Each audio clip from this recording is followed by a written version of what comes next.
was that I couldn't really be the father.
I would get closer, but she's really hot. And I don't mean as like, oh baby, you're hot. I mean like hot.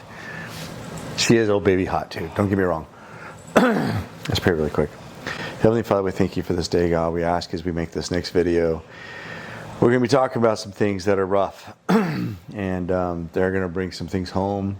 They're also going to bring up some old injuries, but we believe that it's for the greater good.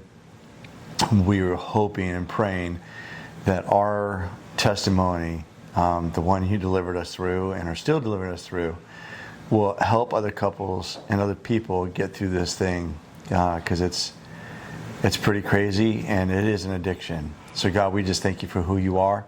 We ask that there would be power and authority, God. We pray for protection over ourselves.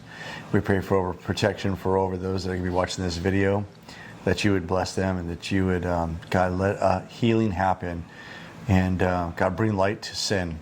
And so, God, we just thank you for who you are. We give you praise for what you've done.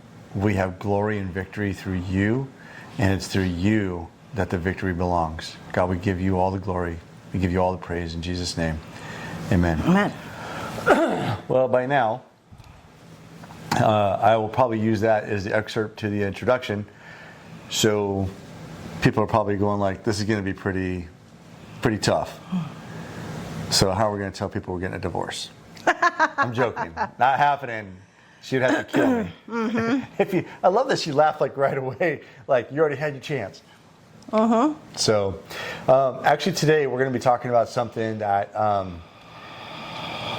if you are not aware, I've spoken about this very openly. I don't think that anybody is ever cured from alcohol or drugs or pornography or other addictions.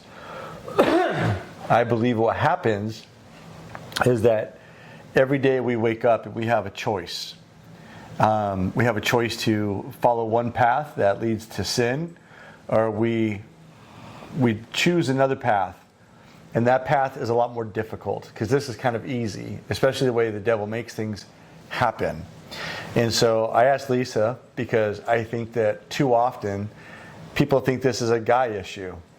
And in this regard, for the addiction aspect, it is. But there are a lot of women out there that don't know how to help their husbands. A lot of men believe that their urges or their love languages are physical because men are starving. So before Lisa and I get started, I just want to give a brief explanation of why we're making the video and how this came about. When I was about 8 years old, I was in a relative's bathroom, and I don't want to say who because they're still close to us. But I was in their bathroom, and they had some magazines, hunting and car and driver and all these other things.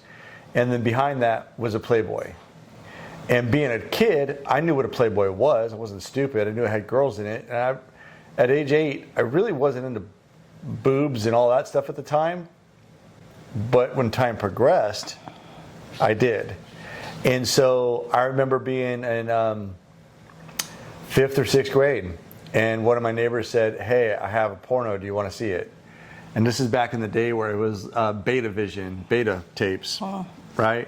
And somebody in his family had rented it from a local video store. Back then, they did that. They put them all on the top shelf, and so kids like me couldn't get to them or whatever. And so I said, sure. I went over to his house, and that was my first exposure to true live in-person pornography, and I didn't know what to think of it. I thought part of it was disgusting, but also what I would come to know as arousing. Oh. And so I was exposed basically from that time all the way up until probably I was about 18 to pornography. I was highly promiscuous. I lost my virginity when I was 11, always trying to fill the hole in my heart, and it never came to fruition. It was one girl after another, one woman after another, and honestly, it wasn't until I got into something that was high speed, meaning high adrenaline, and that's a story for another time, but it subsided, and then when I got out of that position, I fell right back into pornography. And it really wasn't until about, what would you say, about 8, 9 years ago, 10 years ago? Probably longer than that.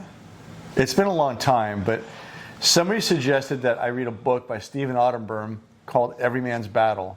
And I had read books. I had been to Mensa, I had been to Promise Keepers, I had been a part of accountability group, and back then they didn't have the software that they do now and the accountability things that are out there. And for some reason I went and bought the book, and it was literally like it was written for me. And I think that any man that's dealt with pornography would feel the same way, because it makes you feel like you're alone. You very rarely ever hear about a group of men getting together and watching porn. It just would be awkward, and you can laugh if you want, because part of me wants to giggle about how awkward that would be. I wouldn't do it. And if you would, boy, you might want to see a clinical psychologist, in all seriousness. But there were moments like that where I just felt like, I'm in this by myself. I have a problem. And even though I grew up in an alcoholic family, I was a part of Al-Anon and AA, Alcoholics Anonymous, and even NA. Even though narcotics didn't play a role directly in my life, I was kind of part of that. We kind of had a mixed group at one point. I never recognized it as a true addiction. But in Stephen Otterman's book, he talks about the chemical reaction to being, what's a good word? Aroused? Stimulated. Stimulated or aroused. And what would happen was I discovered I'm not addicted necessarily to pornography. I'm highly addicted to dopamine. And when I met Lisa, I was rock climbing. I mean, God, was there anything extreme I wasn't doing? I just parachuted right before I met you. Oh. So parachuting. Bungee jumping. Bungee jumping on rock climbing ropes. Rock climbing on cotton ropes. Free climbing. Anything I could to get that dopamine, because that's what I was addicted to. I didn't know that. I had no idea that I was addicted to a chemical that resided in the gland in my mind. So how bad is that? See, in a chemical addiction or an alcohol, I have to go find a way to buy drugs, to buy alcohol, and then I have to find somewhere to consume those drugs. Well, in pornography, the drug dealer is your brain. The drug lab is in your brain. And unfortunately, your body can produce a tremendous amount of dopamine, and it doesn't take a lot to feel a high. And for those that you might be judging, like Russ is twisted, or he's sick, or demented, or perverted, or whatever, let me just explain this. When women go shopping, if they enjoy eating, if they enjoy travel, and they get that euphoric, guess what? That's dopamine. Can you think of other things that would release? I can't. I'm not a woman, so I don't know what else would. Well, I mean, it can be the same thing. Rock climbing, skiing. Yeah. Extreme sports. Yeah, extreme sports. Kickboxing. Sex. For a lot of women, we have a friend of ours that's very dear to us, and I was shocked when she told me she had addiction to pornography. Like, I've never considered that a woman would be addicted to pornography. And hers was actually from childhood trauma, essentially, and early relationships. That was the way she felt loved, and so, which I think is more traumatic than what I had, because that's literally looking for love in all the wrong places. Mine wasn't about love. Mine was about getting high. So when Lisa and I got together, we were so busy, I really didn't have time for it. If I were to be honest, and these are probably things that Lisa never even heard, when we were dating and engaged, I had probably had 1 or 2 porn tapes in our home because she didn't live with me. I lived out in the middle of the mountains, and I remember like hiding them because it's shameful. And by the way, I was a youth pastor, and I was on staff at a school, Christian school. So if you're out there and you're a youth pastor, or pastor, or principal, or teacher, or something like that, you're not alone. Mm-hmm. That's what the devil wants you to think. Absolutely. Because if he can isolate you, I mean, I say that I almost destroyed our marriage, but the devil definitely had his hand in it for sure. Mm-hmm. Is there anything you want to add at this point? Because I seem to be dominant. Okay. So Lisa found a porn tape, I think one time in Chico, and I made an excuse, or I lied to her. I said, oh, that was in my old stuff. And I think she bought it because she didn't want to believe it. There might have been a doubt in your mind at the time, but I think she gave me the benefit of the doubt. And I destroyed them, got rid of them. And ironically enough, we have a friend, a very good friend of ours, who's going through a drug addiction. He's clean and sober for a long period of time, and he relapses. Well, porn addiction is the same way. I can remember every time that you found a porn, I always said to myself, this is it. I'm never going to do it again. And then before I knew it, I was trying to find that high. Uh-huh. Whether if it was pornography, driving too fast, riding a motorcycle, rock climbing, just doing something to try to get that high. And so my porn addiction caused a lot of strife. And there were times, you need to know, ladies and men, if this is flipped, it's your problem, but in a different way. It's not your problem to deal with directly, but I could not do it without Lisa. I firmly believe it would be almost impossible because we had to have a lot of really, really tough conversations. You probably found, I could think of at least 4 or 5 videotapes that I know of. Uh-huh. At what point did you come to the conclusion like it's an issue? Oh, probably the first one. You think so? Yeah. Yeah. That was an addiction, or that, even though I said that was, I lied to you on that one. Yeah. Probably an addiction, just because I knew your background. Gotcha. Okay. And then we were married in '94, so the internet was not readily accessible. In fact, I didn't really have access to the internet until about '97, I think, because Ryan and Sean were babies. Mackenzie wasn't around. And my best friend introduced me to a free porn site. And that just drove my addiction really deep. I mean, I couldn't get enough. I had binging. I expected Lisa to do unrealistic things. Like I would see these images, and what I know now is I was rewiring my brain in a horrible way, putting unrealistic expectations on the world, and not speak to the one person that could help me. I never came to Lisa and said, I have an addiction. These are the things I'm dealing with. And we also didn't have the bond of coming together and saying like, okay, what are you really dealing with? And, what can I do to help? Uh-huh. Physically, emotionally, and spiritually. And I remember we did a book called His Needs, Her Needs. And I told her what I felt like I needed. And it wasn't, because it wasn't later until we did love languages. And of course I took the test. Let me digress a little bit. Something you should know is Lisa and I had children very young in our marriage. Like, we were on a honeymoon. Not really, but we were 7 months later. 7 months late. Well, yeah. So she got pregnant and we went to Montana. Like, it was like, we didn't get to enjoy each other. In fact, my kids and anybody that knows me for any period of time, Lisa doesn't say this, I say this. My only regret about having children, which isn't really a regret because I kind of see it differently now, was that I couldn't really be the father.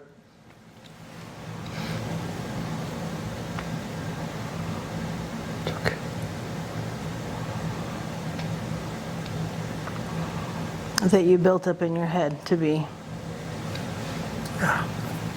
You tried to be Superman, and you were human. He doesn't like being human, just so you know.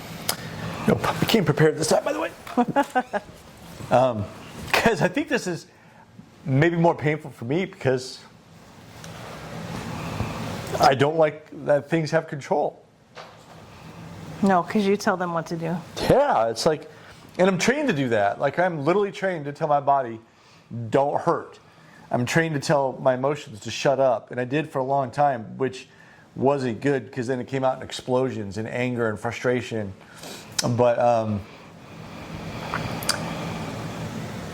we had kids very young, and Lisa, fertile myrtle here, and for a guy that wasn't supposed to have children, our sons are a year and 15 days apart. Literally, the first time she allowed me, I knocked her up. I got some swimmers, yo. I don't know what to tell you.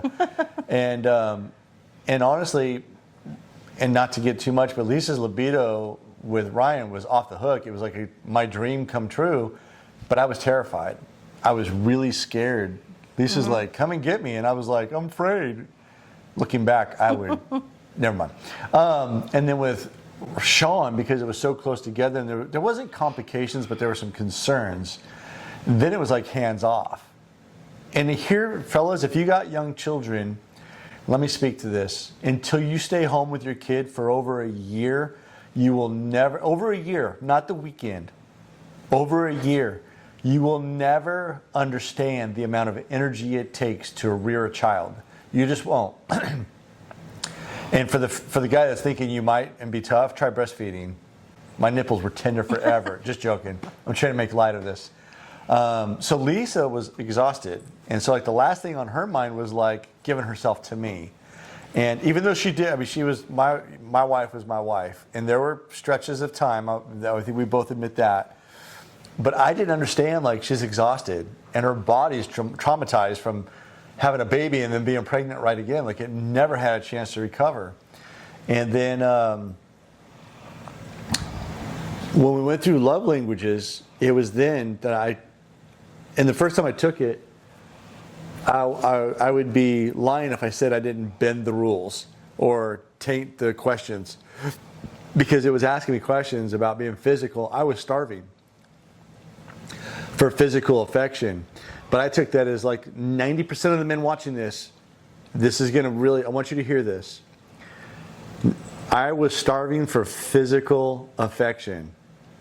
I didn't know it wasn't sex. Because men, that's what we believe physical to be. And it sucks. Because that's what the world tells us. That's what videos tell us. That's what everything tells us, that physical touch is sex. And honestly, it comes that for me, I'm not speaking on behalf of all men, but for me, half of my sex drive or my libido gets thwarted by one thing. She can demonstrate it right now.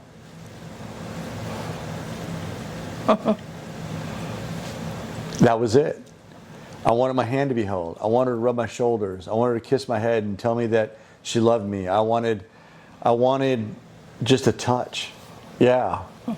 I mean, just something that showed me she loved me. And I didn't know that. It wasn't until probably the second or third time that we went through 5 love languages. I think it was actually when we taught it for the first time. I took the test and I was really honest, and I was shocked to find out it was actually my second. Actually, it bounced back several times. And if you've ever taken 5 love languages, you'll quickly learn if one language is being fed a lot, then one of the other languages that's not will all of a sudden become your top. We're never going to fire on all 5 cylinders. The goal is to try to do our best. Okay? So, with that being said, that was the first time I went to Lisa and said, I need to do something really critical. One of the things I did was I told my accountability partners where I would buy or rent my videos at. And it was on Highway 32, little gas station. And I can remember the first time one of my guys passed by and called me that night and said, hey, I saw your car at that place. And I shrank. I got caught. I can remember a time where Lisa was on... Didn't you always get caught? Yeah, pretty much. I can remember a time where Lisa was on her business computer, and I told her where something was on the network, and she found one of my hidden folders full of pornography. And I think, honestly, that was about the closest she ever thought to divorce at that point. Because she's thinking, I'm raising 2 kids, I'm working part-time, and I'm not good enough for you. That was her battle. We'll talk about that in a few minutes. So fast forward, we started having conversations about it. And that was a big change. One of the things was we were realistic, like, and if this offends you or if it's too topical, turn it off now. And we're not going to be graphic, but I just want to be very clear. One of the best conversations we had was, what is my physical need for touch and or sex? Mm-hmm. And they were very different. Well, at that time, it was like, I wanted sex once to twice a week. And you could touch me whenever, it didn't matter. But what I realized was it was actually reversed. I wanted to be touched often, once or twice a day.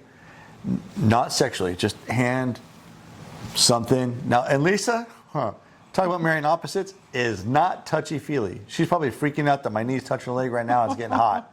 Am I wrong? No, it's hot. Yeah, see? So she actually moves her leg. And I try to honor that. And so we had to have conversations about that. So now let's get into, so I'm going to interview my wife a little bit because she doesn't like to do this stuff a lot. At what point did you feel like it was, or at what point did it begin to really affect you? Probably the first time. How did it make you feel? Like I wasn't good enough. And we'd only been married a short time. Yeah. What do you possibly need that I'm not giving you? Yeah. And that one I did lie, and I didn't know you didn't believe me. So that kind of sucks. I thought I got by on you. No. 31 years later, I really thought I got by on that. So, well, I'm sorry. Okay, that wasn't you. I know you know that now, but it wasn't you. So, do you remember the first time we had our very real conversation? And what did that look like for you? I don't know the first time. I just know I would get mad and wouldn't want to hear your response because I didn't believe whatever you're going to say. Mm-hmm. So you didn't want to hear me lie to you? Correct. Yeah. Just add more pain to pain? Yeah. Yeah. At what point did you feel, or did you ever feel like it wasn't you? No, I knew it wasn't me. I'm sorry, let's be real. It's just my personality, y'all. I mean, of course it makes you feel like, what did you do wrong? But on the flip side, I'm like, if you want that, you can have it. I'm out. Like, I can find somebody else. You know. I haven't heard that one before, but wow, okay. Well, I mean, that again, that's just my personality. Like, if you don't like me, that's okay. I have enough friends. Like, I'm good with a couple of friends, and even at that, one is fine. Like, I'm just different than a lot of people. So, as far as thinking, I know. One of these days we'll get to do this without the dogs on our lap. But as far as open house. As far as thinking like, oh, what do I need to change about myself, or what do I need to fix about myself? You know, I kind of had the defensive walls went up, and it was just like, you have a problem, not me, him. Well, on the downside, you didn't like to have those conversations either. No, I don't like confrontation, and I don't know how to do confrontation well, or at least back then. So it was either no confrontation, or I'm going to yell at you and you're going to leave, because there's no in between. I'm not a big gray area kind of person. Those of you who know me, very much black and white. So even wearing black and white today, but you know, in all seriousness, I didn't take it upon myself to be like, I should have better hair, I should lose weight, I should XYZ, whatever, fill in the blank. It's like, you have a problem and you need to deal with it. So, which is not necessarily a good reaction either. You know, the pendulum swings, and a lot of women, most women that I know, oh my gosh, Millie, stop it.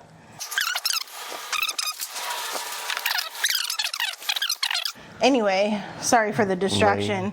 So that pendulum swings for a lot of people, and most of the women I know, it swings to the, I'm not good enough, I'm not pretty enough, I'm not smart enough, whatever. I go the opposite extreme. So neither one's the right answer, ladies. Don't think it's good.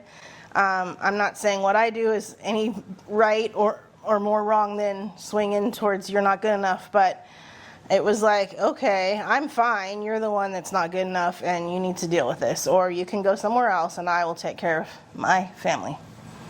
Yeah. So that's not the right answer either. And it wasn't.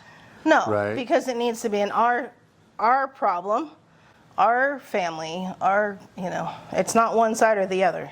Well, so let's define that a little bit. And before we do that, really quick, you need to know one of the big steps I took was allowing men. I didn't really have an Android back then, but I had a computer. And so what I did was I put a program called PC Anywhere. You probably remember. I'm taking you way back. Mm-hmm. And so I had 3 guys that could access my laptop at any time they wanted to. And I was very honest with them. I said, this is where you would find it. Look for hidden files. This is how you do it. I trained them. And so what that did was that kept me from, and yes, I eventually found out through that as well, because that's what addicts do. We try to find ways to get through it and around it. It wasn't until probably about 10 years ago, there was a program that came out for Android phones. That was a game changer, called xxchurch.com. You could install it, but you couldn't uninstall it without your accountability partners giving you the okay. And that was a game changer. And so I put my 3 guys on there, and man, I had one guy call me and tell me I needed help, like clinical help. What does that do? What is XXX Church? So XXX Church is now Covenant Eyes. And what it did was it reported to them if I looked, it was really rudimentary back then. Now it's high tech. Like my guys can go on, they can see what, now if they look at it, it's guns and ministry. Literally, it's more ministry than anything right now, because there's so much research to be done in what we're doing. Yeah. But and that preoccupies my mind, and it's on all of my devices. There's no devices that don't have it. So I have an Android phone; it's got it on it. My iPad's got it on it. My laptop's got it on it, which I hate because it slows it down. But for me, it's a necessary thing because I know it's on there. And so, Aunt Lisa hasn't had a report in over 2 years that I know of. If this is me being honest and transparent, because addiction is serious. It's been I keep saying 1.5 years, but it's actually been almost 3 years, because it was right after we moved here. Lisa had a job. I had just come off of having COVID, and I had a moment of weakness, and I started to look at something. I didn't follow through, but I fell. Bottom line is, it would be like taking a sip of alcohol as an alcoholic. And that's really what happened. And it was like, I don't want this. I remember telling Lisa, like, I slipped. I don't know why I slipped. Well, we got to fix this. And I was really sick with COVID the second time. And I think this is speculation or an excuse. You can take it however you want. But I think that I was just in a mode of like recovery, and I was desperate. Lisa I was sick. So for like over a month, there was no intimacy. She was taking care of me because I was down. And I mean, Russ Weaver going down that's not good. And I was in bed. Like I couldn't move. I lost 40-something pounds. It was not cool. So I fell then. But since then, I would be also lying if I said I haven't had temptation. In fact, I would say it's daily, because that's the world we live in. I just have taught myself. I've been rewiring my brain for a long time to go, I have a choice.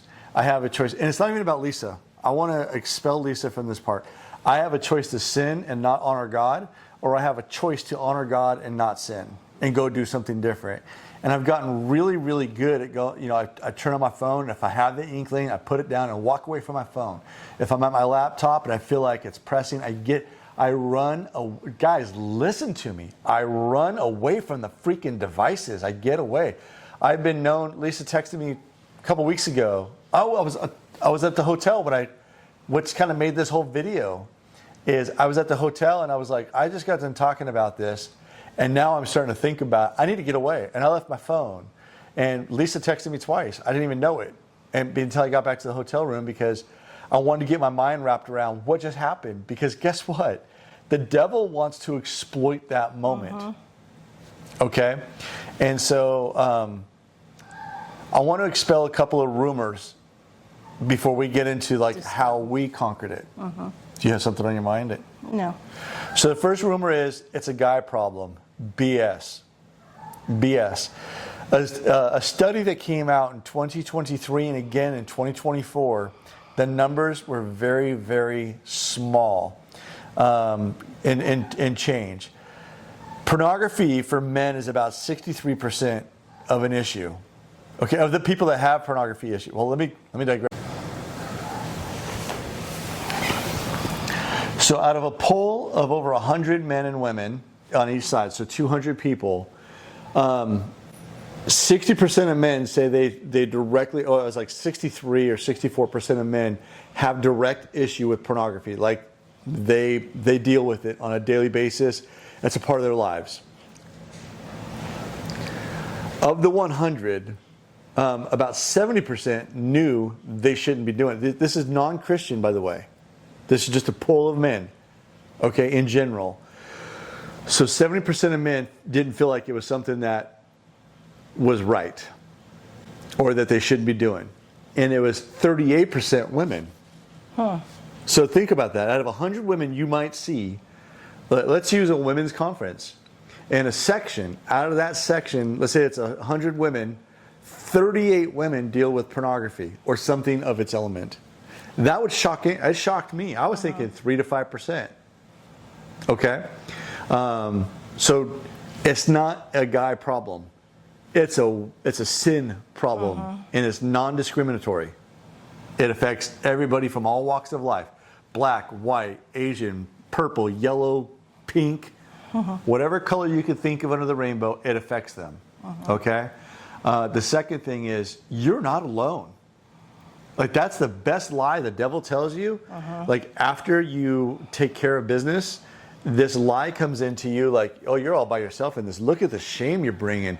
Your wife won't love. These are mine, by the way. I'm being very transparent and very vulnerable right now. So I would appreciate if you don't put any stupid comments about this, because I'll just delete them. But I'm telling you, it affected me very deeply, like the amount of shame. I would have a hard time looking at Lisa.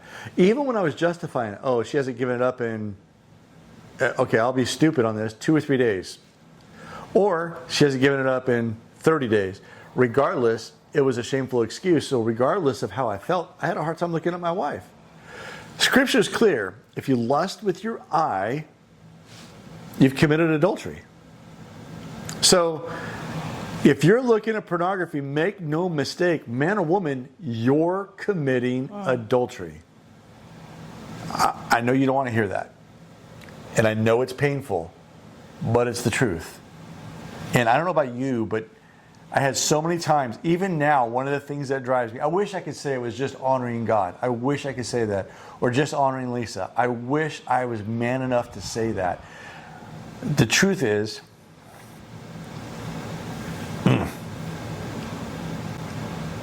Lisa's never done me wrong.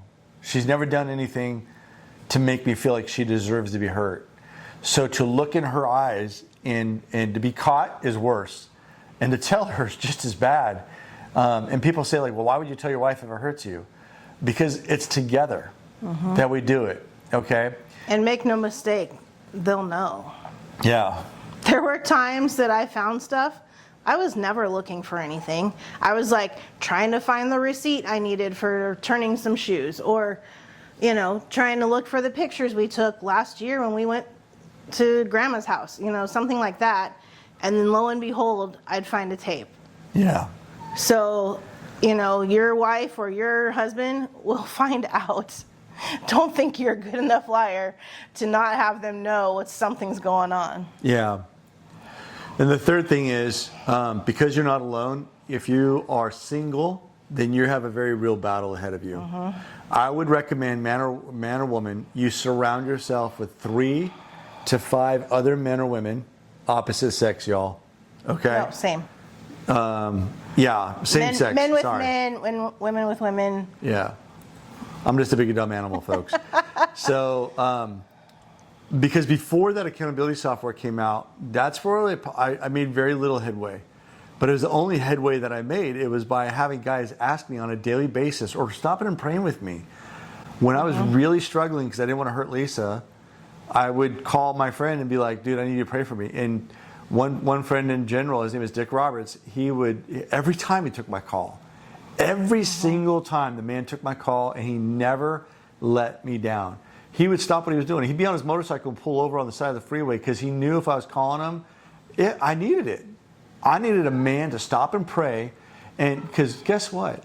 All he would do, one time he called me up and he's like, hey, I'm at a truck stop. I'm on my motorcycle. It's super loud, but Jesus has you. And the word of Jesus was enough to drive out the temptation. Okay? So, women, it's different. The women I know, they're either really into some really twisted things that have dealt with it. That comes from trauma. Ladies, that is not normal.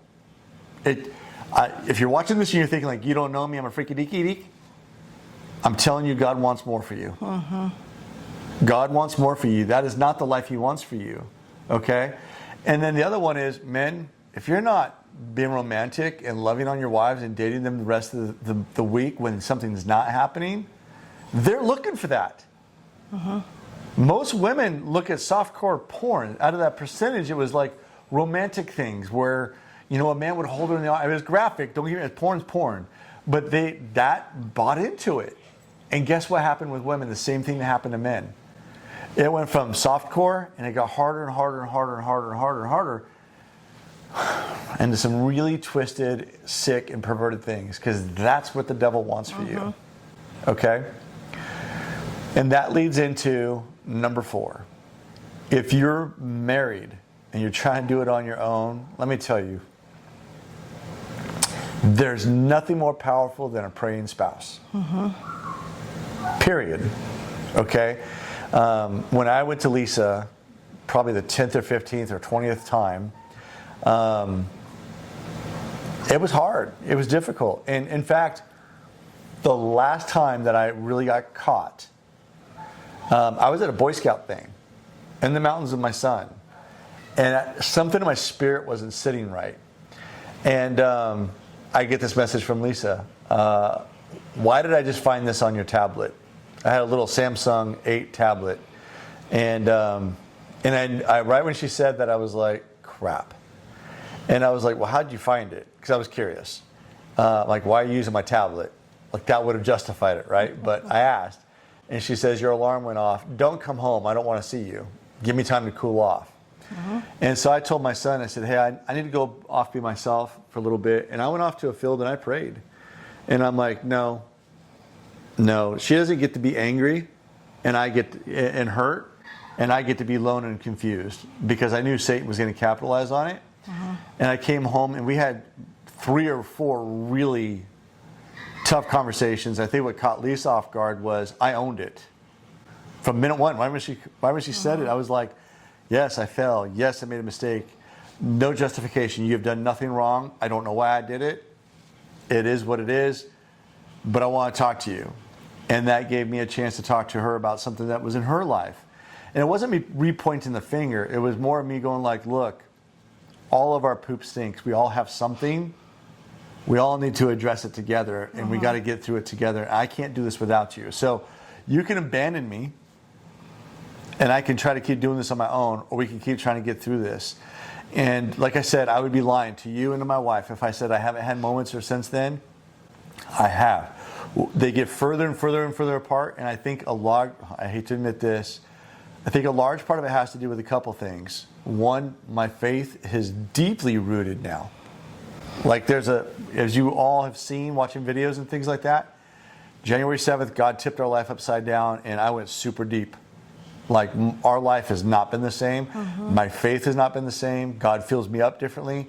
When I feel that temptation, it's not hard for me to leave my phone. It used to be. I had such a hard time leaving that phone or that device or whatever my access point was.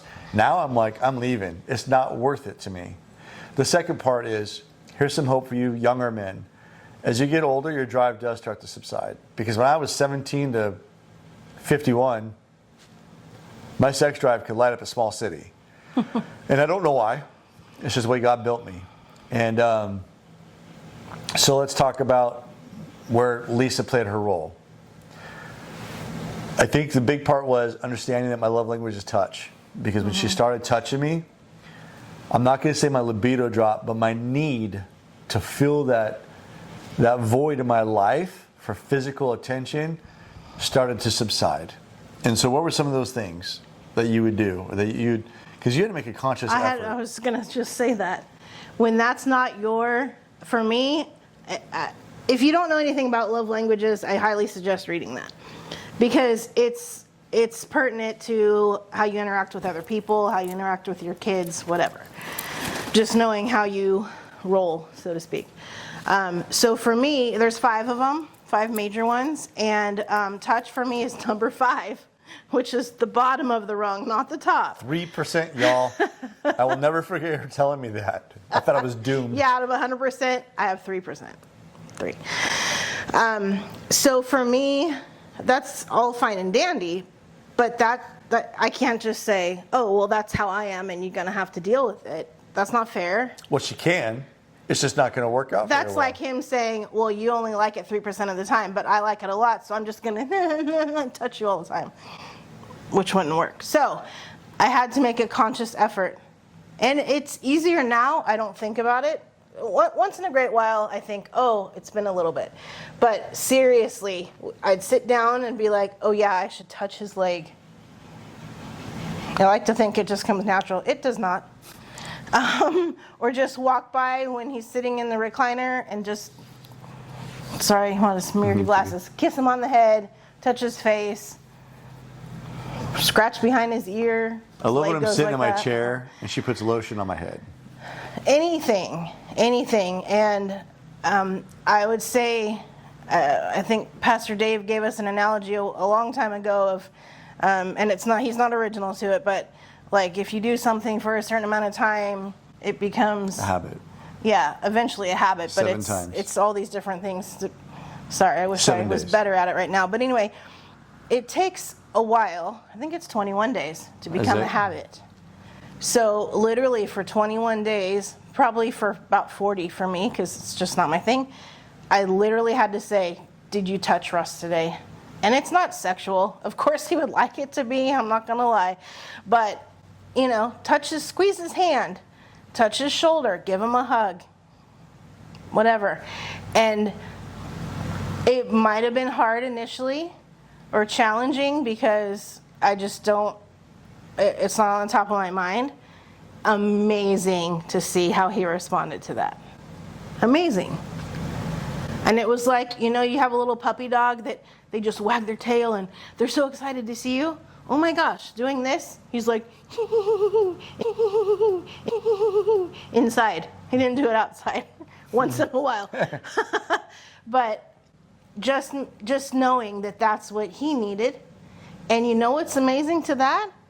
He started giving me what I needed. Yeah. It's a two-way street. So he knows that I like acts of service. For me is huge. You make me a cup of coffee, well, that wins on a lot of levels. But, to see like I never have to worry about taking out the trash. My trash is always dumped. Sometimes it gets a little high, but I don't have to say anything. Russ takes it out all the time. I'll start getting teary-eyed if I go too far. Suffice it to say, ladies, you will be the winner in this. Aww. If you can think of whatever they need is number 1, just do it. Start out, do it once a day. Yeah. Do this once a day. You'll be amazed. And the more you give them, the more they give you, and it's a win-win instead of a takeaway. Yeah. That happens a lot in marriage. We have counseled a lot of couples because they're hurt, because their love languages are not being fulfilled. They try to take instead of receive.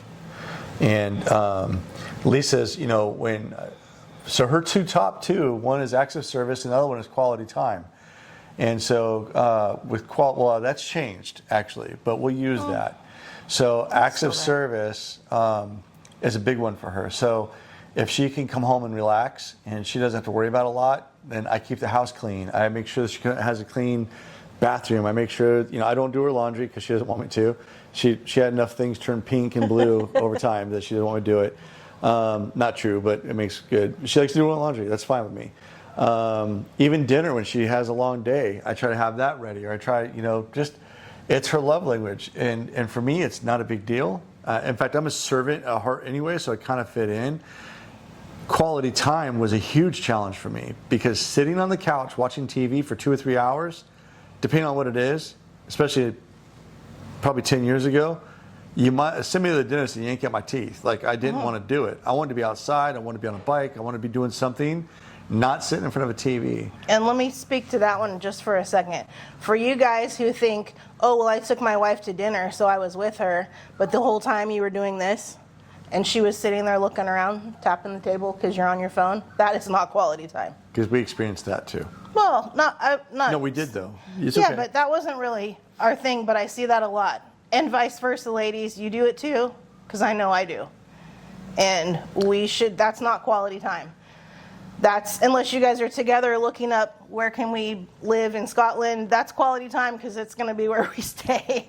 But you know what I'm talking about. Don't take your spouse to dinner and then be on the phone the whole time. In Don't fact, do it. I'm trying to get better. In Florida, it's hard to do, but there's been times where we've gone out to dinner and I've purposely left my car on the floorboard of the car because I want her to have my attention, not my phone.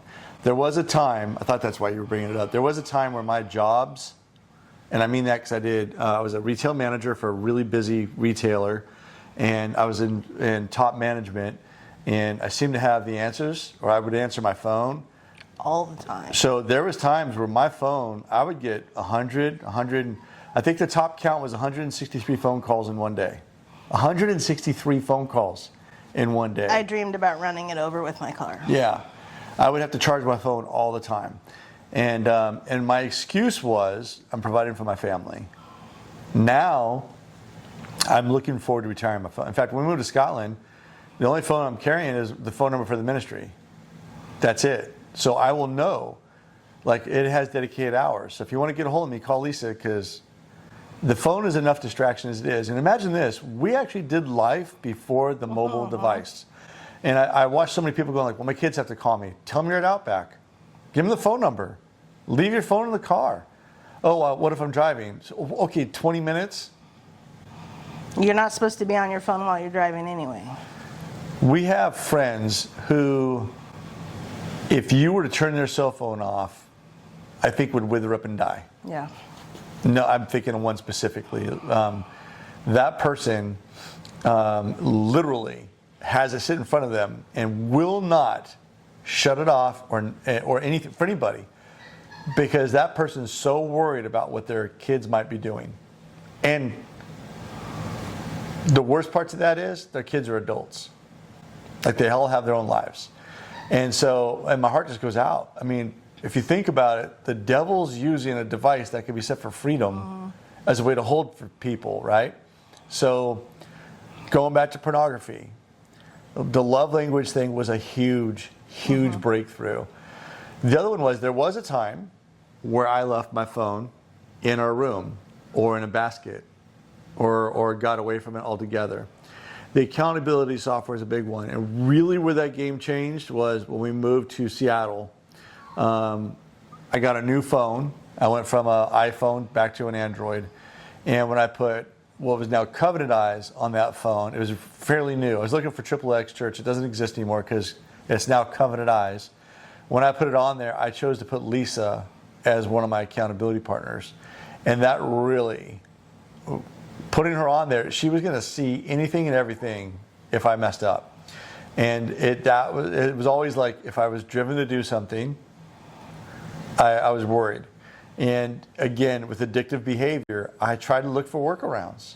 I remember I got a new phone, and I fell because I knew I had a little bit of time before I put it on there. She would ask me, or my accountability partners would ask me, "You got a new phone? We don't see it, or you're not getting reports or whatever." And my son, by the way, was actually one of the people I was reporting to as well because he lived with us, and he would come and knock on our door and go, "Dad, what are you doing?" At 16, 17. But how instant is that? Your wife and your son are going like, what are you doing? Like, you have a great life, you have a great wife, great family, great job. Why are you risking all this?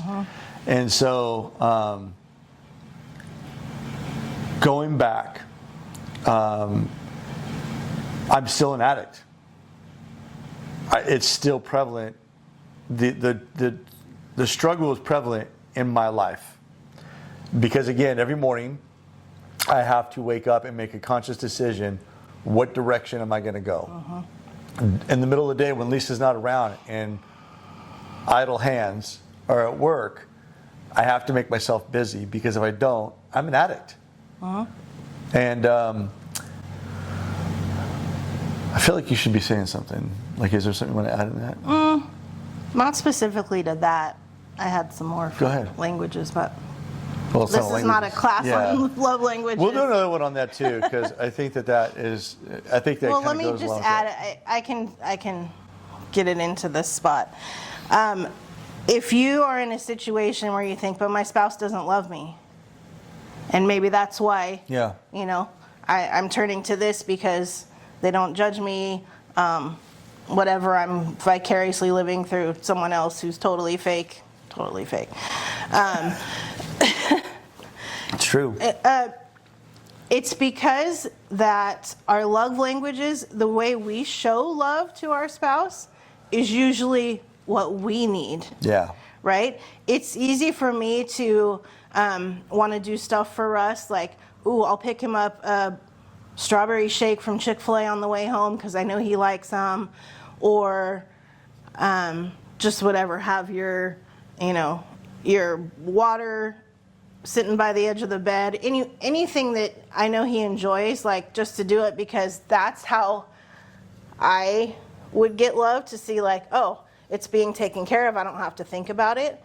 But that's when people go, oh, for 20 years we haven't loved each other. Yeah. And you've just done it, you've shown your love the way you need it, not the way they need it. So for us having this challenge of, I need to feel touch, to feel secure and wanted and needed, and not have to look for it somewhere else, then I know that's how he's going to understand that I love him, by doing that. And he understands that, he understands that I need him to do stuff for me so that I know he loves me. The irony is, I'm going to use the strawberry shake because that's what Lisa was. Okay, so we're back. Sorry about that. Brought home a strawberry shake. Yeah, technical difficulties. The battery died. Whatever. Yeah, so Lisa brought home a strawberry shake and she was all excited about it. So here's the key. I know that she's showing me that she loves me. I could do one of two things. I really didn't want a strawberry shake that night. I was like, in fact, I remember going like, oh, cool. And I walked away from it and I was like, nope. And I turned back around and go, babe, thank you so much for bringing me a strawberry. I edified what she had done. I explained to her, like, I let her know I received her love. It may not have been the top of my list at that moment. I do like that stuff. But in that moment, she was telling me, I love you. And for me to walk away and not say I love you back, or that I recognize what you're doing. Now, Lisa's Lisa. She's a little bit more... Water off a duck's back. Yeah, type. Like, she probably would have like, okay, whatever. Okay, your problem, not mine. Okay? I just told you I love you. You got a problem with that? It's your problem, not mine. But I have learned 31 years to go, thank you, babe. Not always. I blow it a lot of times. But in this case, in that situation, I was like, I stopped. I looked at the garbage can. I was taking, I think, the side off and threw it in there. I turned back around. She was saying something. And when she stopped talking, I was like, babe, thank you for bringing me a strawberry shake. I needed it. I didn't really need it. I wanted it. I didn't want you to have caffeine because you wouldn't have slept. That's Yeah. why I got you a shake instead. And so it's important, like, when Lisa touches me, babe, that feels really good, thank you. And in fact, we have an inside joke. If you know Mario Kart, when he gets, energized, we joke about that. When Lisa gives me a hug, she grabs me and shakes because it's me getting charged. And oh my gosh, there's so much truth that you have no idea. So when Lisa wakes up or comes home and she doesn't have to do anything, that charges her up. Yes. We found out in our last, as you do 5 love languages, you learn like when you're doing one less for somebody, like words of affirmation. Like Lisa doesn't need that. She's been told her whole life, like, you can do anything. You're beautiful. You're smart. You're kind. the world's your oyster type thing, and it is for Lisa. But what happens is after a while, I concentrate so much on acts of service and quality time, words of affirmation kind of falls off. Well, the last time we did 5 love languages, guess what was at number 1? Words of affirmation. Now, it doesn't mean I haven't. It just means that I haven't. So it's finding a balance. Now, y'all, in all this stuff that we're talking about, here's what you need to really take away. And my father-in-law said it best, and my mother-in-law would agree. They've been married 58 years. 58 years. If you don't know this, if you're thinking about getting married, you need to really hear this. If you are afraid of work, don't get married. Marriage takes work and it takes sacrifice, but a good marriage is so worth it. It's so worth it. Yes. My dad was married 3 times. Okay, his last wife married 28 years, I think, something like that, when she passed away, and he passed away shortly after. But I watched my dad in his first 2 marriages fail. He told me about his failures openly. And then in his second marriage, he had failures, but they worked at it. They had communication. So let me say this, and then we'll close this up, I think. Well, we'll look at it together here in a second. But guys, ladies, if you're going to work or you're meeting with the boys and you're telling the boys all these things that your wife or your spouse should hear, you're telling the wrong people. The best conversation that Lisa and I had was conversations like, okay, I don't need to have sex 4 times a month. What I do need is I need physical touch. And when we do have sex, it needs to be quality. It can't be like, okay, here, hit it and go. It can't be that. It also can't be perverse. It has to be. You both have to be comfortable with what you're doing. Yeah. Yeah. And I don't expect Lisa to do like unrealistic things that, again, that goes back to because guess what? Porn performers are performers. Right? They get paid to do what they do. And I've never met or heard of a current porn star giving motivational speeches. Right? No, they give unrealistic expectations. Is what exactly. So, hollow, unrealistic expectations. So here's your rules of the road, and then we're going to mention a few books that would be very helpful for you in this stuff. We've already mentioned a couple. Set the ground rules. Number 1, no conversations when you're tired. We've gotten to a point where if we need to have like Lisa. No deep conversation. Yeah. Even if it's controversial or it could spark. Right. Like we had one recently. I told Lisa, I go, I'm tired. I'm not talking about this tonight. Like I just chose to opt out. I even said to her, I go, I think I said, if I didn't say it, this is probably what I meant. You win. I'm not, this is not worth me going to bed mad over. Because if you're winning, I'm losing. And if I'm winning, the person I love the most is losing. Thank you, Russ Graves, for that, by the way. I use it all the time. And I use it even teaching business management and ministry. So seriously, Russ, huge thank you. Probably one of the best tidbits on marriage I've heard in a long time that's so applicable right now in the moment.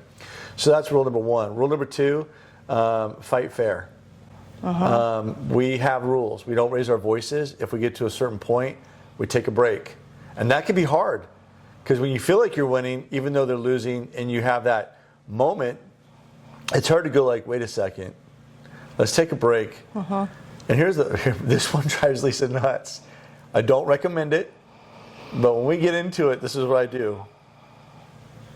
When I hold her hand, she almost knows I'm right. And not because I'm right for what I'm saying, but right because we're doing this together. Oh, my eyebrow went up my head. Because it's like, you know what? Even if you win, I love you. Even if I win, I still love you. Like, regardless of what the outcome is, this to me tells her, even though touch isn't her thing, it's my thing. I grab her hand and I'll hold her hands. And when I've had to tell her hard things, I've held her hands because even though she may not want to touch me after that, and she has, she's gone like, oh, what do you mean you looked at pornography again? And what's your problem? Like, but in the end, this is how we end our argument. Is like, you need to know, regardless of how messed up I am or whatever I did, I do love you. You are not the problem. Sin is the problem. And it's not always easy, but it's always worth it. Yeah. But things in life that are worth it are hard. Yeah. I think the last thing is I want to address, and I've been praying about how to address this. I have met a few people, a few men and a few women who have made comments about pornography in a very derogatory way. Women have made this comment: men want only one thing. That's not true. Okay, yeah, it is. They want to be loved. We're all created to be loved. So yeah, they want to be loved. Think about the love languages. Why is it important to that person? And guess what, guys? If you're going to your wife, or vice versa, even if the wife is coming to the husband, ask them to do things that are not realistic or are perverse, then that person's got the problem, not you. I've heard women say, pornography is okay to get things started. I've heard guys use that excuse. In fact, I spoke with a guy one time that, I digress. It was a female I was talking to, this was years ago.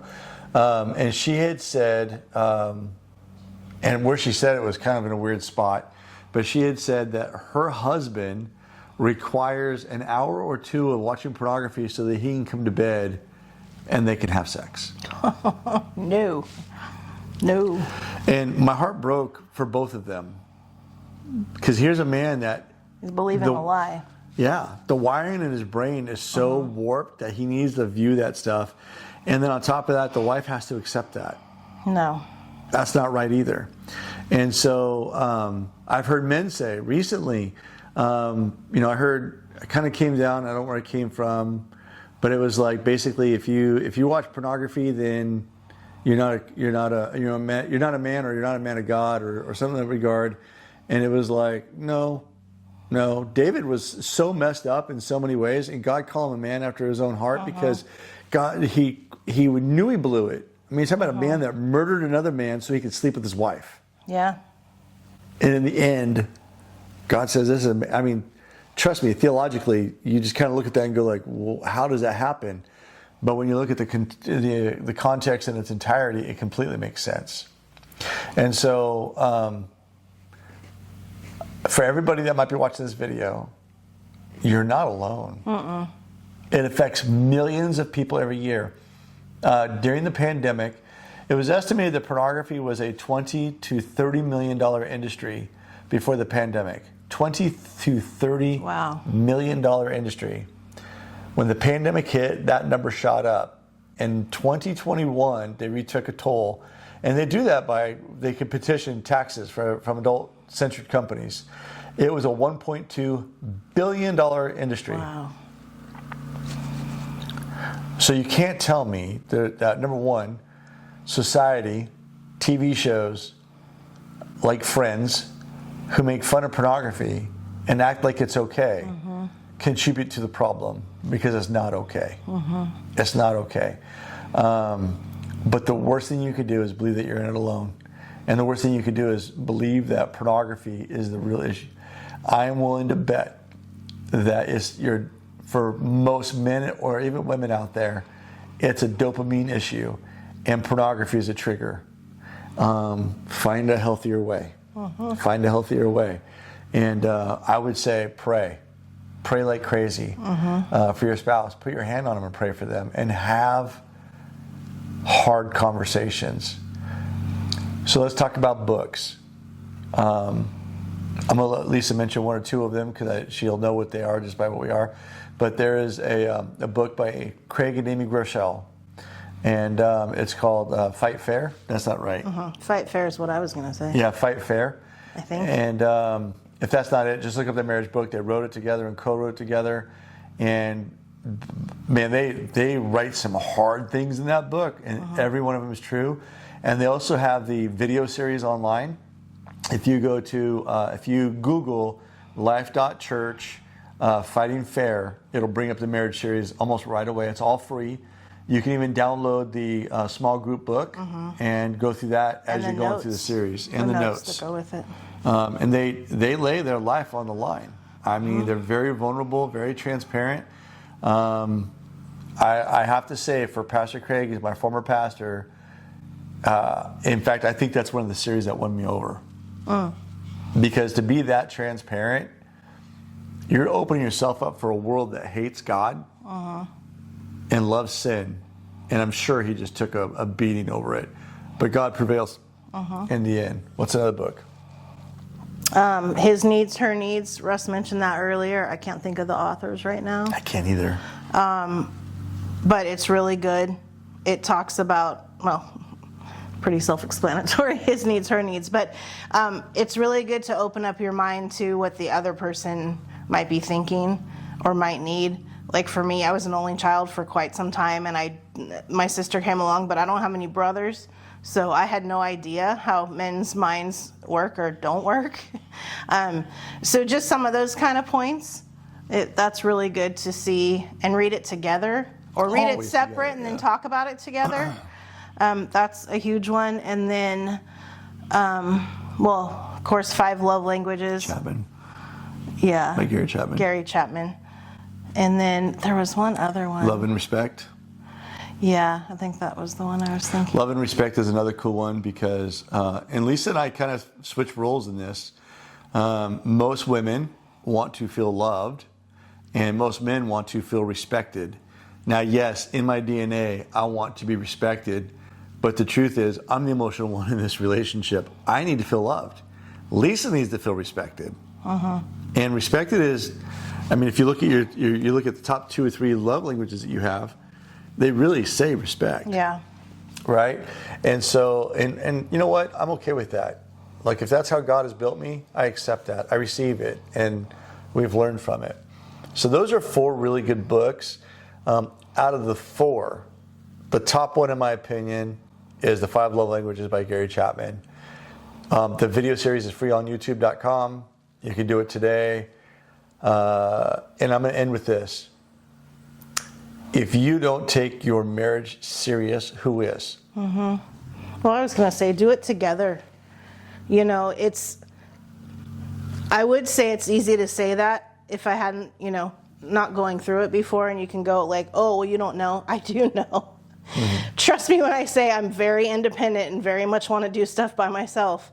I don't want help. I don't want you to, as much as I like the acts of service, don't try to open the door for me all the time. I don't want it. But she kind of Russ does it anyway. But you know what? No one's an island, and I like my island, and I let Russ visit it once in a while. But you know what? You do need to do it together. Yeah. So, because otherwise, you guys are growing, but you're not growing together. Yeah. You're growing apart. And Satan will use that so fast. Oh, yeah. Because he does not want you together at all. No, because if he can divorce a couple, he can isolate them. Right. And then he can take them. You know what? That doesn't mean you have to sit side by side and read next to each other. But if you're like me and you want to read on your own, great, do that. But talk about it. And don't talk about it when you're tired. And don't talk about it when the cat just threw up on the floor and the kids knocked over a bowl of fruit punch. And you know what? Do it when you have a moment. A bowl of fruit And punch. sometimes you might have a punch bowl. It can happen. Sometimes, Levity, folks. Levity.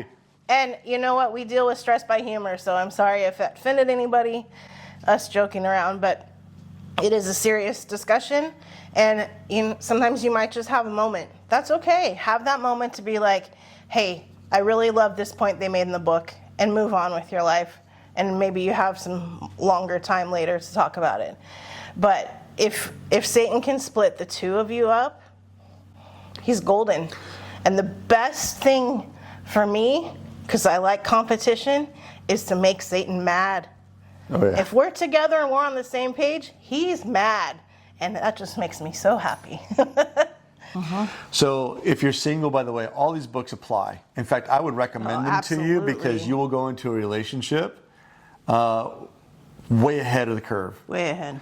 And then for guys, I could think of a few other books. There's one, if you really want to know like a basis point for relationship, Sex, Communication, and Money by Edwin Lewis Cole is a phenomenal book. It's very in your face, written like James. So if you're not ready for like in your face, don't read it.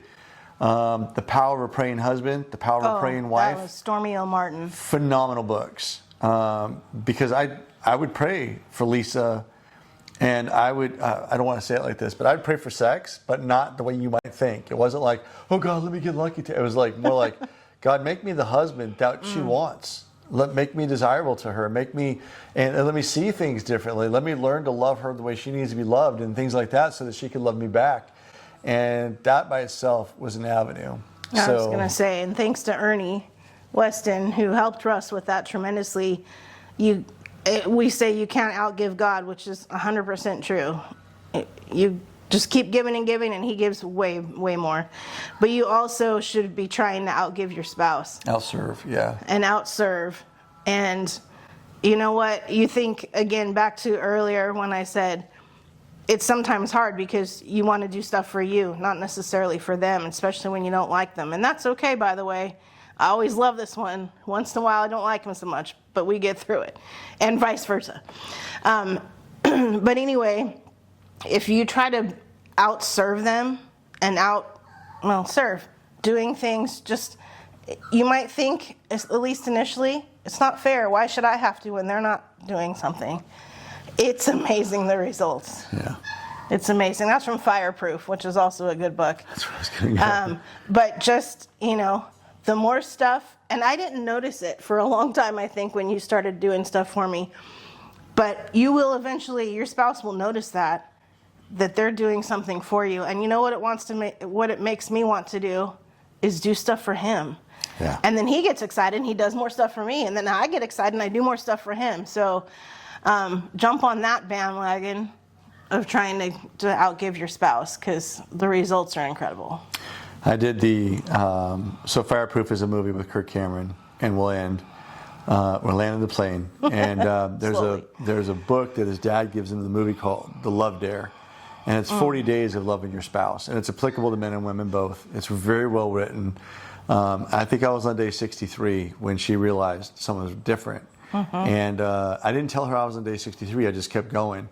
I did tell my accountability partners, because at day 40, they're I'm a tough nut. 63 they were like, man, that's tough. And it was I remember very vividly, I think it was day 63 that I sat down with my accountability crew. That was Ernie and Dick, and I think Jerry was still a part of that. You're like, it's not working. And something else. And they're like, wow, you're really sticking in it. And you know what? Here's the thing that you should know is I loved my wife. I loved her my way. But I loved my wife, and once she said no to divorce, which is a whole nother story, then I knew I was not stuck, but I better get my crap together fast. And I better be the man that is worthy of her. And so that was, oddly enough, a guy that I don't even really care for recommended that movie. And I thought, I'm not going to watch that stupid movie. And I was home one day, Lisa was gone, and instead of watching pornography or doing something stupid, I put in the movie Fireproof. And I think somebody loaned it to me, and I actually kept it and bought them a copy. And I must have watched that movie 15 times. I feel like somebody wrote our life story. Because I was a firefighter at the time. And so it was like, man, and I just wanted out. I still try to outserve Lisa. I don't always do it, but I'm proud to say I think I do a pretty good job. So I'm still touching you, so you must be doing something right. Exactly. So, listen, if you have any questions that are private and you feel like we can help, there's a couple things. One, if it has to do with intimacy, keep it very vague. We do not need a graphical picture, either one of us. This is not a sex ed class. No, we're not counselors. Nope. If it's there, we're going to delete it. We don't need to have imagery in our minds. That's between you and God and you and your spouse. Two, the other rule would be, if it's shared, then that's for you to share with your spouse. And it's not an answer. We're not licensed clinicians. We're not psychologists or psychiatrists. We're not even really technically licensed Christian counselors. This is 31 years. Let me be really honest. It's about 15 years of mistakes and about 16 years of success. Okay, so take the 15 years of my failures or our failures and learn from it. That's the best thing we could suggest for you. And we won't be cross counseling. I'm not talking to you guys, and Russ isn't talking to you ladies Nope. by ourselves. In fact, if there's a So- question that you have for me, it'll be Lisa and I both responding. That's kind of a rule we made. We don't talk to the opposite sex, especially in a counseling or intimate setting. Yeah. Without, like, if you email or whatever, then Lisa will be on that email, okay? So if you want our emails, you could just go to our website and you can email. And then if you are of the opposite sex, I'll receive it and immediately bring Lisa in on it and respond that we had it. And then it'll be between Lisa and I and you. And gentlemen, the same thing. If you email, if you have a question for Lisa, then if you email Lisa, then she'll clue me in and we'll go from, well, actually it'd be to me anyways, but I'll clue Lisa in and go from there. So listen, thank you so much for watching. This is probably going to be a 2-part video. If it was, we hope you got something out of it, because I hope you know, like, this is who we are. This is a really huge battle that continues to this day. We don't have it all down. No. We're not perfect. We're still working. No, and pornography, it's an addiction. Like, Absolutely. I look at people that are addicted to drugs and alcohol, and pornography is no different. I think we justify that it's different because it doesn't hurt anybody, which is a lie. It does. It's a lie. And by the way, clinical studies out there show that by watching pornography, it actually hurts your brain. And when I say rewire my brain, it's no joke. It takes. I would rather have never watched it than have to spend all this time and effort rewiring. It's just not worth it. No. In my opinion. So now here's the last. Pray for us. Because Satan's going to try to use this every way he can to hurt this again. So pray that Lisa doesn't have that problem at all, right? Lust and all that, not even a blink for her. But I would pray for me specifically. I can see Satan trying to use this in one form or another. I don't want to give him that. No. And if you really want to increase your prayer life, hold me up. And pray that God would use this for his glory. This isn't about Russ and Lisa. We're praying that God be glorified. This victory, the victory we have every day, is all because of him. Yeah. Because in the end, we want to honor him. In the end, I want to... He's the only reason we're here. I want to stand before God and just... You can have your mansions and streets of gold. You want to be sucking some carpet. I just want to hear, well done, good, faithful servant. That's it. I want to be on the other side. I don't need prime real estate. I don't need a mansion. None of it. Just want to be in his presence. Absolutely. And so we're just praying that God uses this video. I don't know, I'm crying now, so we're going to go. Love you guys. Talk to you later.